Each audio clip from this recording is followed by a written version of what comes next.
کہو تاریخ نہیں مانتا، نہیں مانتا میں تاریخ کو۔ میں ہرنولی کے سٹیج پر اعلان کرتا ہوں میں تاریخ کو نہیں مانتا۔ علماء کرام لاؤ میرے تے فتویٰ کی لاؤ لگاؤ فتویٰ، میں تاریخ نہیں مانتا۔ کافر ہو گئے، منافق ہو گئے، کوئی لاؤ فتویٰ۔ تسی دے فتوے دے بڑے ترکڑے ہو، لاؤ فتویٰ۔ تو فتوے لان دے آؤ تو مرتد تو تھلے کھلون دے نہیں۔ خدا دی قسم من آج تک یہ سمجھ نہیں آئی چٹا کافر تے کالا کافر، انا للہ، چٹا کافر کے بڑا صدر کی نکر فلاں بندہ جڑا نا وہ 46 درجے دا کافر۔ یہ درجے کیڑے بھائی 46 تے 45؟ تو آڈے ہتھے چڑھ گئی گل، علماء کرام ہیں، آپ مسند نبی بھی پر ہیں بھائی، خوف خدا کیا کریں، فتویٰ لگاتے ہوئے اللہ سے ڈرا کریں۔ اور یہاں جتنے علماء بیٹھے ہیں اور طلباء بیٹھے ہیں اور نوجوان بیٹھے ہیں، علماء کا احترام کیا کریں،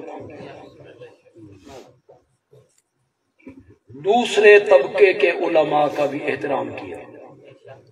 پتنی بندیالوی دی گل چنگی لگی ہے، اختلاف ہوتے رہتے ہیں، اختلاف کوئی بڑی بات نہیں ہے۔ جن سے اختلاف ہے ان کے علماء کا نام بھی احترام سے، یہ پہچان ہے۔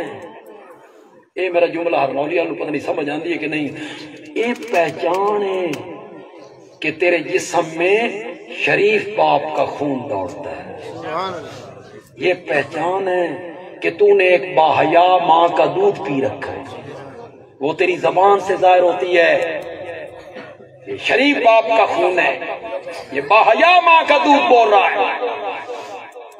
عالم چاہے مخالف فریق کا ہو اس کا نام مت بگاڑے، احترام سے نام لیا۔ کیا کہہ رہا تھا میں تاریخ نہیں، لاؤ فتویٰ، لگاؤ فتویٰ۔ میں قرآن کی آیت نہیں مانتا، ہوں تے تسی بھی لاؤ گے۔ میں کہوں میں قرآن کی آیت نہیں مانتا، کیا ہو گیا، جاؤں گا کافر؟ قرآن کی ایک آیت کا انکار ارتداد ہے، تاریخ کا انکار کرو کوئی جرم نہیں۔ تو تاریخ میں صحابہ کو ڈھونڈتا ہے۔ میں بہت پہلے ہرنولی میں آیا تھا تو میں نے یہ جملہ کہا تھا، پتہ نہیں اس وقت کے بچے بھی اب جوان ہو گئے ہوں گے اور شاید انہیں وہ جملہ یاد بھی نہ ہو۔ بندیالوی کہتا ہے صحابہ کے معاملے میں گندی مکھی نہیں بننا، شہد کی مکھی بننا ہے۔ بولو تو صحیح یار، گندی مکھی بیٹھتی ہے گند پر،